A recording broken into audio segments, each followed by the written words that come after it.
Nice to see you again, Traveler in Paimon. Oh, we're not interrupting anything, are we? Not at all. I wasn't in the middle of an interview or anything. I was just asking Miss Kuching about purchasing a kite. A kite? Are you buying some regional specialties to bring back to Fontaine? Well, yes. And... It seems you haven't heard yet. The theme of this year's Lantern Rite is kites. Oh, so that's why Paimon has seen so many floating in the sky. Liyue Harbor is always changing, so it is only fitting that Lantern Rite should change in turn. The Qixing believes it would benefit Liyue to build on our own cultural foundation by embracing the technologies of other nations. After all, it is said that the stones of another mountain may serve to better polish one's own jade. So, Ningguang organized a private meeting with Miss Charlotte to ask for her help in fostering cooperation with the right people. In the end, we decided to combine Liyue's traditional art of kite making with Fontaine's mechanical vertical lifting device. Mechanical lifting device? Sounds pretty impressive. But don't kites just use the wind to fly? Why would you need to add something mechanical? Well, you've actually just answered your own question, Paimon. How high and far a kite can fly depends as much on the weather conditions as on the skill of the person holding the string. But as soon as there's no wind, you can only flail about helplessly like a sweet flower medaka out of water. Experience doesn't matter at that point. Exactly. Liyue is now a nation ruled by humans, after all. It's about time we had the power to make a kite fly, don't you think? Plus, the easier we can make it to enjoy, the more people will want to participate.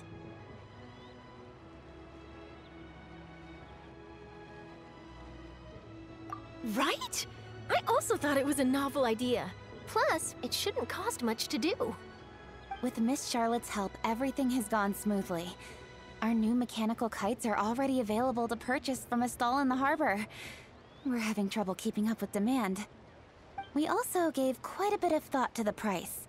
We didn't want it to be too much more expensive than a traditional kite. Cool!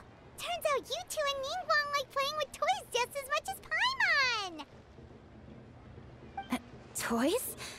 They're not exactly toys. You see, Miss Kuching?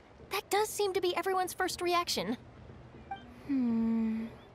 Although kites are one of our most time-honored cultural relics, outside of their use in certain ceremonies, I suppose they're considered playthings more than anything now. But to me, there's so much more than that. Think for a second about how remarkable it is that a flimsy paper kite attached to a string has the capacity to touch the sky. It is this slight piece of paper that also carries the weight of Liyue's cultural traditions.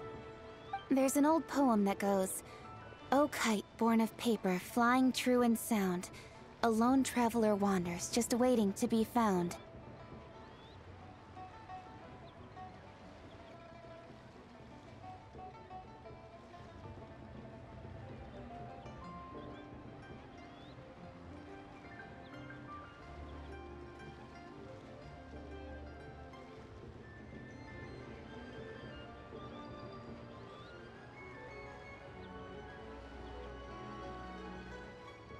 In the past, poets from Liyue used kites to symbolize a feeling of longing, or evoke the peacefulness of idyllic rural scenery. If the people of today can derive enjoyment from this activity, they will not only be more likely to better appreciate the tradition, but also to pass it down to the people of tomorrow.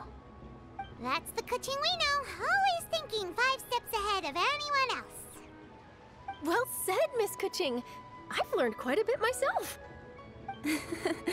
As long as you're willing to listen, I'm happy to share. I also know quite a lot about the various folk traditions related to kites. For example, whenever a kite blew away, people would say it was the Adepti that summoned the wind to take it away as an offering. That way, you can turn an unfortunate event into an auspicious one. What about something more fun? Do you know anything like that? More fun. Let me think. Oh, I suppose we should first talk about how kites are made. It's another one of our precious forms of traditional craftsmanship. My grandfather told me that, back when he was a boy, children learned the art of kite making step by step from their elders. First, you use the thin strips of bamboo to construct the frame. Then, you draw a design of your choice on a piece of paper, paste it onto the frame, and tie on the string. Then, you look towards the sky and release the kite to soar among the clouds. Some people write down certain names or desires on their kites, cut the string, and let them fly free. Others may place particular thoughts or meaning into the design itself. Are certain designs associated with certain meanings? I'm gonna jot all of this down. Well, for example, kites in the shape of a butterfly typically symbolize freedom, happiness, or the desire to break free. Fascinating. What else can you tell me? The scissored-tailed swallow is the most classic design. It symbolizes good fortune and joyful tidings. Different colors also have small variations in meaning. Are these commonly understood meanings and symbols in Liyue? Kind of like the language of flowers in Fontaine. I believe so. Most have probably heard something about it from their elders at some point. If you're interested, Miss Charlotte, I have several books on the topic that I could lend you. They could be a useful reference. That would be a huge help! Great! Looks like I've got the outline for quite the article on my hands. Perfect! We're gonna take a look around. Then I'll show Miss Charlotte to my home for a little while. I almost forgot. The Ministry of Civil Affairs is hosting a kite flying contest on the night of Lantern Rite. If you're interested, you're more than welcome to bring a kite and participate. The rules are simple. Whoever flies their kite the highest and furthest within the time limit will receive a special honor along with a secret prize. I've already prepared more than enough empty film for the event. I can see the spectacle already.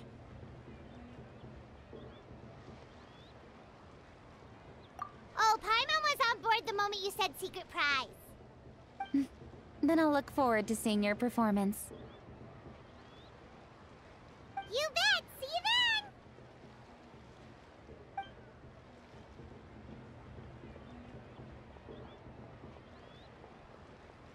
Wait, Traveler? Take a peek to your right. Do you see those two people lurking over there?